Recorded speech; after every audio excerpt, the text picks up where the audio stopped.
The Victoria decision to cancel the hosting of the Commonwealth Games in 2026 has sent shockwaves around the sporting world. The CJF is understandably very, very upset and of course in a spot of bother.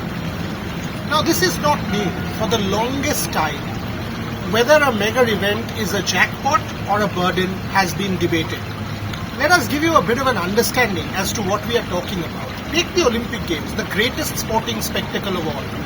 1992 Barcelona was a first-class example of how sporting facilities can be integrated within the city. Barcelona did it beautifully. But then, take Atlanta. It was one of the most chaotic games and the legacy is in positive. That's the word. Do we have a positive legacy or not? Sydney, one of the best sporting cities in the world, again did not have a positive legacy.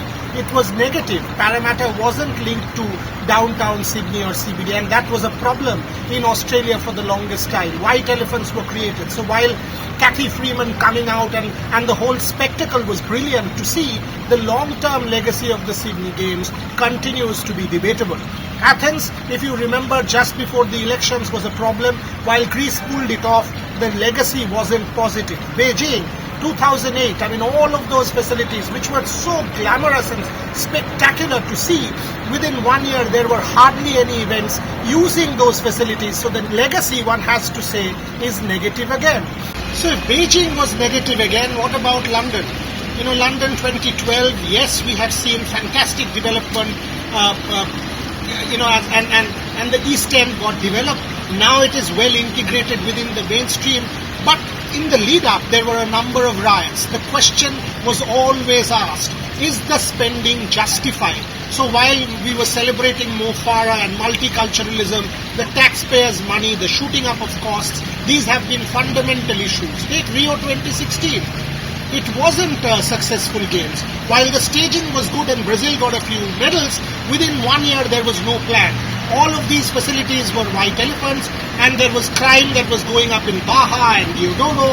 So clearly the Beijing experiment, rather that experiment which Brazil tried, was not successful in Rio 2016. Tokyo 2021, I don't think any other city could have pulled it off barring Japan in the middle of COVID. And yet again, there were huge problems. If you remember, there were protests in Tokyo, on the streets of Tokyo, despite COVID, asking questions about the rising costs. So if that has happened with the Olympic Games, the Commonwealth Games are a far lesser spectacle and questions will be asked because the standard of sporting competition isn't that high. Delhi 2010, we have 1,000 crores almost spent on the renovation of the Jawaharlal Nehru Stadium. How many sporting events have been held at the JLN Stadium since? Was the spending justified? We know what happened with the games. Yes, Delhi now has the infra, but that infra, how many times has now been used, can we justify when we look back to the Delhi Games? Glasgow, we know what had happened in Glasgow as well. 2022 Birmingham was perhaps a successful games for two reasons. One, after COVID, people wanted to come back. The whole determination of fans to get their lives back, because nobody was allowed before that for close to 2.5 years. That resulted in Birmingham being a great sporting spectacle. And even Birmingham tried to make it sustainable. I hope you remember Edgbaston being used for multiple sport. Money wasn't spent in that sense on creating new infrastructure. That's what is being done with the Paris Games as well. They're trying to make it sustainable. Look at the IOC's 2020 Reforms Commission. It is no longer a city's game. They're trying to get in to try and make it a country's game. So I'm not surprised. The bottom line, I'm absolutely not surprised with what Victoria has done. The bottom line, this puts a serious question mark. And yes, I say it at I'm not doomsday here, but I say it very seriously. The future of the Commonwealth Games will now be in doubt. Which city will come forward to host these games? Are the spends, again I repeat, are the spends justified? Take Delhi, take Ahmedabad, take Bhubaneswar. Can India come forward and do it? Will it be a justified spending to try and host the CWG? Will Birmingham come forward? I think it's a viable proposition. They have done it a year back. They quickly step in and make use of the same facilities, take the caravan, put it there, and reignite that dream. But these are all short-term solutions.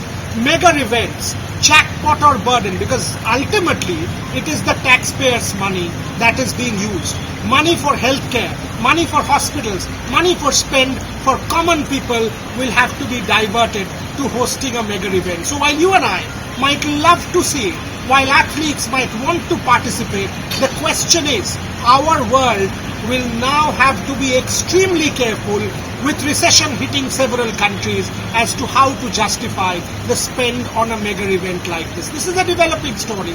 We are giving you every detail, trying to put things in context for you, and we will keep following this story. Keep watching.